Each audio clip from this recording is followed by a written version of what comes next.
Have you thought about any of the old Warzone features recently? Of course you haven't, because you probably forgot about them. Today, we're going to look at 9 Warzone features that you probably forgot about. Starting off with something I honestly miss, the supply run contract. This made regains immensely easy, and it made getting loadout a feasible option while regaining as well. It was a great balance and a way to get back into the fight in a timely manner without wasting a lot of valuable time. It also helped you get Buy Me Back Berry off the spectate screen, if you know what I'm saying. Overall, this is a feature I really wish they'd bring back, as I don't believe it really hindered the gameplay loop. If anything, I think it made the gameplay loop much more enjoyable, and if anything, I think it would cater toward this fast-paced style Warzone is trending in, and I think it would do really well in Urzikstan. This is something that has only seen the light of day in one map, and it was Caldera, unfortunately.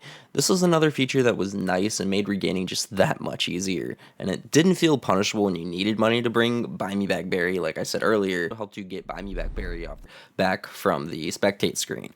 I didn't see anything wrong with the feature, and it wasn't insanely broken, as it had a few stacks of cash laying around it initially, then it would slowly spit a stack here and there randomly. I believe this feature still has a place in the current state of Warzone, and I would like to see it brought back in the near future. I'm going to be honest, I don't think anyone asked for these. It was cool and all, but it was also super buggy. You had the possibility of fast traveling out into the storm, and just basically admitting to death. During the initial release of these, the doors that were in zone wouldn't lock, and you'd head right into the zone just to watch your health deplete, and the door you originally went through be locked behind you because of use. I'm not saying it's not easy to avoid that, because it was. I'm just saying it wasn't a great idea to allow players to fast travel into the zone to begin with. And I don't think we need to see these return in current or future maps, and I really don't think it was even a necessity at the time, especially since the map it was on, Caldera, had a lot of redeploy balloons spread out as well, and a lot of map fluidity. Now, you can argue this helped map fluidity and fast-paced movement and this and that, but I personally think that these were excessive and not a great feature that was implemented into the game. Yes, if you didn't play Warzone 1 and started during Warzone 2, firstly, I feel bad for you, and I'll get you some contact information to see a therapist, and Activision should be required to help pay for that, if not pay for it entirely, because you shouldn't have never had to go through that. I'm very sorry, and I apologize. Anyways, if you didn't know, Warzone 1 snipers were one shot to the head, and no, we didn't have to put many rockets on our gun to down someone or make them burn to death after you hit a headshot. All you had to do was just hit a clean tink to the head, and you got the down. I honestly haven't enjoyed sniping since, and yes, they did bring back one-shot snipes in Warzone 3 very recently, but the snipers are still super slow. Like, I feel like I'm Franklin trying to go to school, man. Like, please send help. I'm hoping to see some improvement in ADS and sprint to fire for snipers. And oh boy, I would love to see my boy the car return, but we can only hope. That I think it's pretty safe to say I would love to see this feature return, and I would love to see faster one-shot sniping return to the current state of Warzone. That would make me extremely, extremely happy. So, this is one I'm not surprised that we haven't seen a return for it, because with the new looting system, it makes sense that we wouldn't really need it. For those of you that didn't play or don't know what this item did, in Warzone 1, you were only allowed to carry just 5 plates, not very much, and this new looting system has us all feeling very, very spoiled that came from Warzone 1.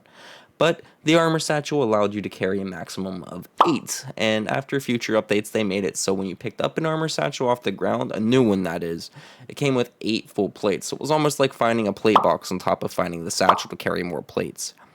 I think it was a great addition to the game, but I see no reason for it to return unless we backpedal on the looting system. But with the team working on Warzone, anything is possible, and backpedaling wise, I mean, look at Warzone 2.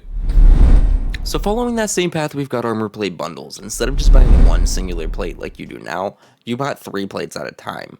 Now we only have the ability to buy a plate box or one singular plate, which is kind of selfish of them, but whatever.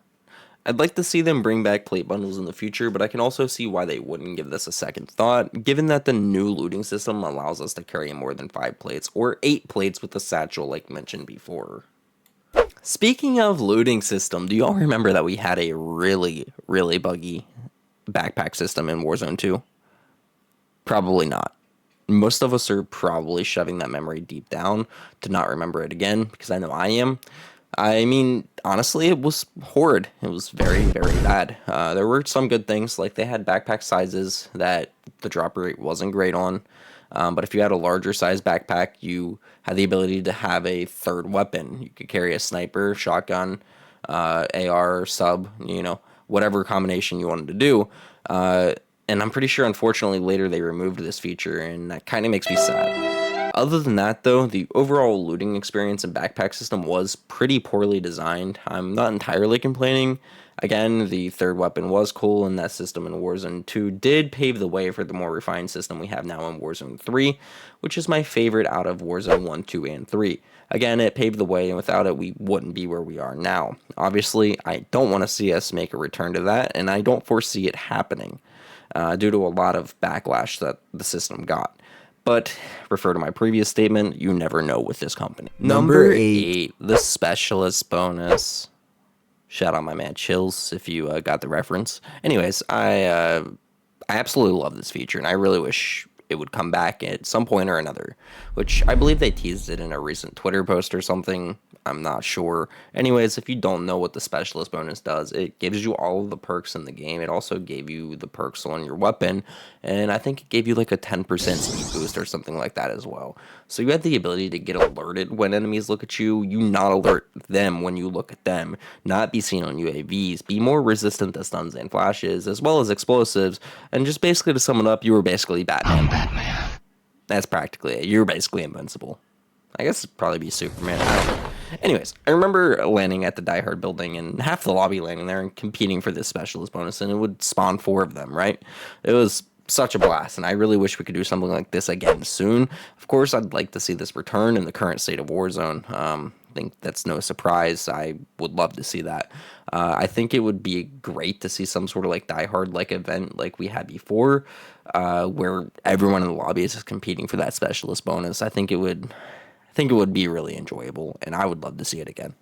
No, I know, we have heartbeat sensors. And cue all the comments saying, you're wrong, we have them in the game now, blah, blah, blah, this and that. But let me stop you right there.